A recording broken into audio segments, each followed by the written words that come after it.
गुजराती फॅमिलीने मराठी फॅमिलीच्या घरात घुसून मारहाण केली आहे, काय सांगाल? दुर्दैव आहे. जर असं झालं असेल तर हे दुर्दैव आहे आणि याचा जबाब दिला जाणार. कुठल्याही परिस्थितीत सोडणार नाही. कुठल्याही परिस्थितीत. कायदा आहे असं तुम्ही म्हणताय. तुम्ही कसं काय एका मुलीवरती हात उचलू शकता? तुमची हिंमत कशी होती? तेही तिघे भाऊ मिळून जबाब देणार. कुठल्याही परिस्थितीत जबाब देणार. सोडणार नाही. माझ्या भगिनीवरती जो अन्याय झालाय त्याला वाचा आम्ही फोडणार. कुठल्याही परिस्थितीत सोडणार नाही. आतापर्यंत गुन्हा दाखल झालेला नाहीये. हे गुन्हा बिना हे आम्हाला कळत नाही. खरं तर डॉक्टर बाबासाहेबांच्या संविधानानुसार एका मिनिटामध्ये गुन्हा दाखल व्हायला पाहिजे होता. रात्री झालेला प्रकार आहे आणि आतापर्यंत ते झालं नाही.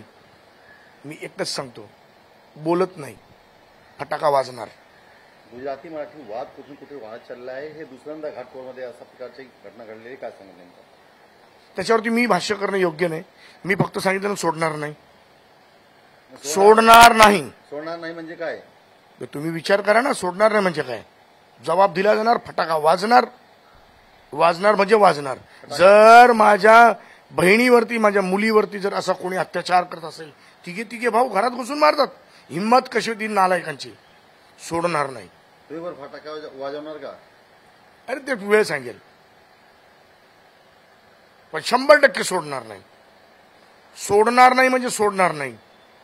जर माझ्या मुंबईत, माझ्या महाराष्ट्रात, माझ्या भगिनीवरती, माझ्या मराठी मुलीवरती असा कोणी परप्रांतीय जर हल्ला करत असेल तर यार त्यापेक्षा मी आत्महत्या केलेली बरी. शंड होऊन जगणार नाही मी. शंड होऊन मी तरी जगणार नाही. जबाब देणार. जर मराठी माणसावर अशा प्रकारच्या हल्ला झाली तर आत्महत्या करणार तुम्ही? अरे मग जर मी जबाब नाही दिला त्यापेक्षा आत्महत्या केलेली बरी ना. मी तिचा भाऊ काय कामाचा? काय माझं जगून अर्थ आहे?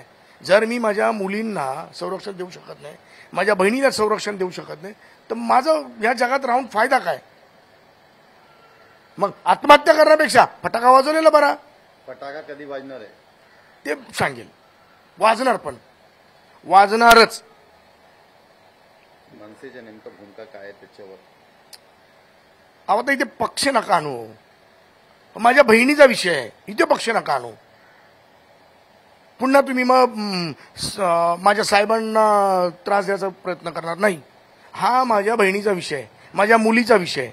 मी महाराष्ट्र नवनिर्माण सेनेचा सरचिटणीस म्हणून मी माझं दायित्व पूर्ण करणार. सोडणार नाही.